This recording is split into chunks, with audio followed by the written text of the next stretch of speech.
Welcome to The Bid, where we break down what's happening in the markets and explore the forces changing the economy and finance. I'm your host, Oscar Pulido. Have you ever wondered if the weather can impact your investment decisions? What if we could map the impact natural disasters have on economies, or immediately understand the impact of a geopolitical conflict on your portfolio? Geospatial data provides information on the physical location and characteristics of assets, infrastructure, and resources. This data has the potential to revolutionize investment decision-making by providing investors with insights into the spatial dynamics of different markets and assets. To help us gain a better understanding of this new and cutting-edge investment trend and how this information is gathered and used, I'm pleased to welcome Joshua Kazdin and Mike Pensky, who are both part of BlackRock's active investment business and who have spent the last several years developing a geospatial investment capability and bringing these insights into active investment portfolios. Josh, Mike, welcome to The Bid. Thanks for having us. Glad to be here. Mike and Josh, you both work in the active investment business, which I think of as you're trying to outperform the market. And in order to do that, you have to have really unique information and insights that allow you to do that. I think historically, you're meeting with company managements, you're analyzing the financial statements of companies in order to develop those insights. And I think some of this still happens, but another way that you can do it and that you guys have pioneered is this thing called geospatial data. So what is geospatial data and how did you start on this project? So, Oscar, the way to think about geospatial data is just data that's all around us. It can be objects or events or really anything that has a location associated with it near the surface of the earth.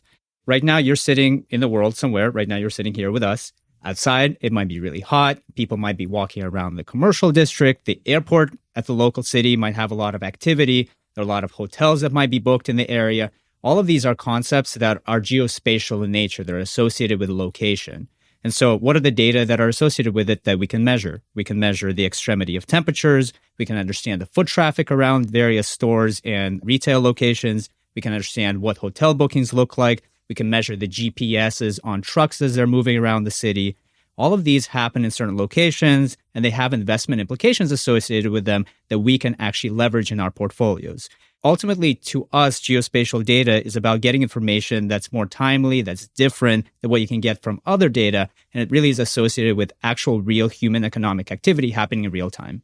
Maybe Josh, touch on why did the two of you partner up on this initiative? Part of the reason why, honestly, was I had a couple of friends in San Francisco who wanted to start a family.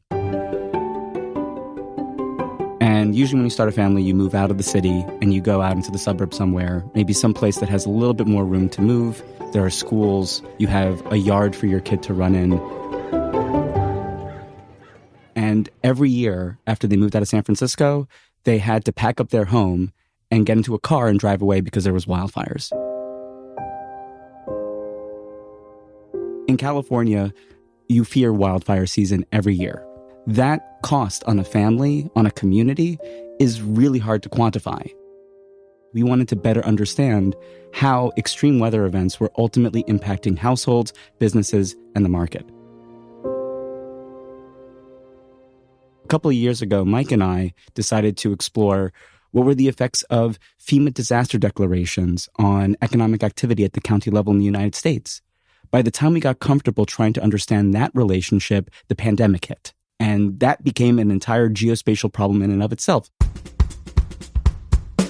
Social distancing data started to get released both in the United States, in Europe, and across the world. And our group started to pull in that data and use it to forecast which areas were going to have a government shutdown, which businesses were going to be impacted, and how that was going to ultimately impact our portfolios. The minute that we got comfortable with that, Russia invaded Ukraine. And in the horror of that atrocity, we immediately sprung into action to try to understand how the war was ultimately going to impact our clients' portfolios, where were the investments themselves, and ultimately which companies were likely going to be impacted. Certainly, stranded assets during that time were much more about a McDonald's in Moscow than it was anything buried under the ground. Across each one of these areas, geospatial became a really critical piece to understanding either a risk or an opportunity that would impact our clients' capital. You've both painted this really interesting picture, this sort of lens on the world that you are uniquely seeing with all these data points. You talked about airport activity and talked about social distancing activity and the insights that provided. But how should people think about the sheer quantity of all the data points that you're looking at?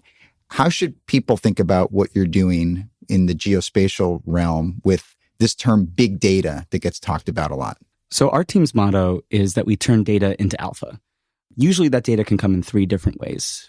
People think either it's traditional, it's big, or it's alternative. Let's just give a quick overview of each one of those. Traditional data is the usual suspects of financial information that people have been using over the last century to try to understand markets. This can be everything from financial statements to the SEC, macroeconomic releases, industry reports, analyst ratings, even returns themselves. Those are just the traditional data sets that we use to think about markets. Usually you can put it into a nice spreadsheet, load it up on your computer, and make a decision about what you want to invest in. The bigness of data, however, covers both the size as well as the computing resources that you need to explore that information effectively. We're not talking about the megabytes of a PDF that you might download or the gigabytes of an update to your iPhone. We're talking about terabytes or petabytes of data that require a huge amount of computing power to be able to understand. Alternative data can be big or small, but usually it's strange, unstructured, not mapped to an investment that you're trying to analyze. So if you are thinking about what people are searching for online in terms of a product that they might want to buy, or as Mike mentioned before, the GPS trace in trucks as they're moving through a supply chain, or news that is coming out halfway across the world in a different language, what topics are they talking about? What is the sentiment? What companies are implicated by that? All that might be classified as alternative data because it's going to be hard to map to an investment. It's going to be difficult to wrangle, but it could ultimately lead to an informational advantage that you can use to better make investments. But in order to use it effectively, you need to extract, translate, map, and transform it systematically and at scale to generate alpha.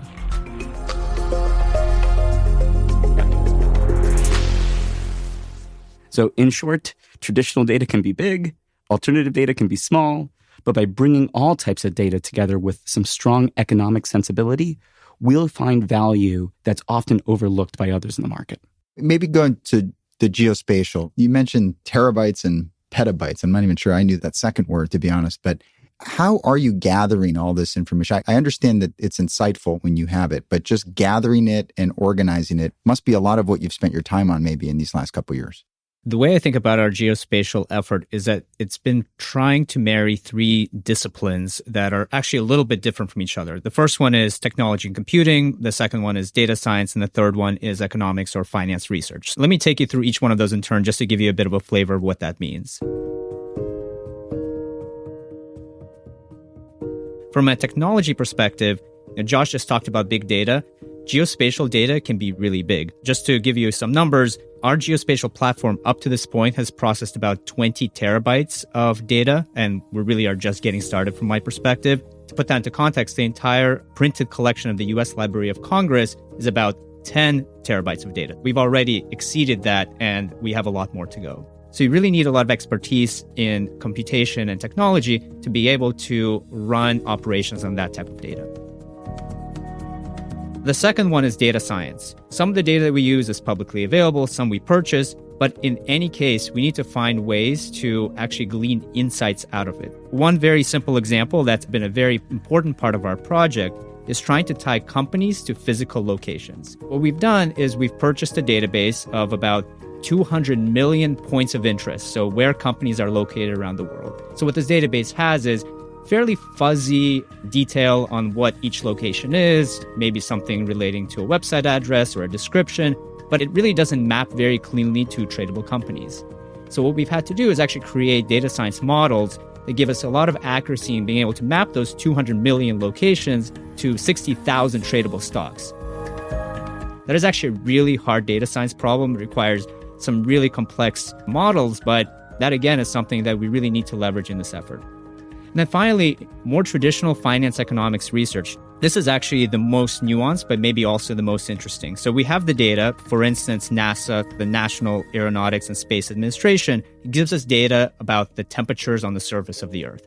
We get it effectively as multicolored images. We have the data, it's free. So what do you do with that? How do you actually glean insights? This is what we do every day. You take some hypothesis, so this might impact economic activity somewhere. We run that through our research process, testing what activity it might impact, test how we might actually be able to implement that in portfolios. Really, the goal is to get a lot of comfort that over an intermediate horizon, we can reposition our portfolios in response to that data as we're getting it and actually benefit our clients. Do you have a maybe more specific example of how that happens? Because you've talked about the sheer quantity, the 2 times the Library of Congress is what I heard in terms of the processing, and you're still going. So you have a lot of data points, but being able to make an investment decision from them. And what would be an example of how you use maybe some of the weather-related information that you gather? Let's stick with the example of extreme temperatures just for a moment. In one of our first experiments looking at this topic, we observed that GDP growth in outdoor-related industries tended to drop during periods of abnormal amounts of extreme temperatures, either extreme cold or extreme heat. Last summer, we observed hotter than average temperatures in Europe. This had an immediate impact on economic activity. You can't put a new roof on a house when it's above 100 degrees outside. You might not want to go to an outdoor event, but both can be moved into the future once temperatures start to moderate. So the data that we've looked into suggested that a drop in economic activity can oftentimes be temporary. This rebound effect is something that is often underappreciated in the market, and it creates an investment opportunity. For a macro investor, you might invest differently in European equities versus other opportunities during periods of extreme weather or extreme temperature, and then explore getting back into those positions after temperatures normalize. Another example I would give you is measuring the availability of renewable energy. To give you an example, about 20% of the EU power generation comes from solar and wind right now. And so as a result, the winter of 2021 to 2022 is actually a little bit of a tough one for Europe because it coincided with both very cold temperatures, so more demand for heating, but also at the same time as following a period of calmer winds. One of the things we were able to find is that if you intersect the location of wind farms with the amount of wind that blows across them, you can actually measure how much wind power will be generated as a result.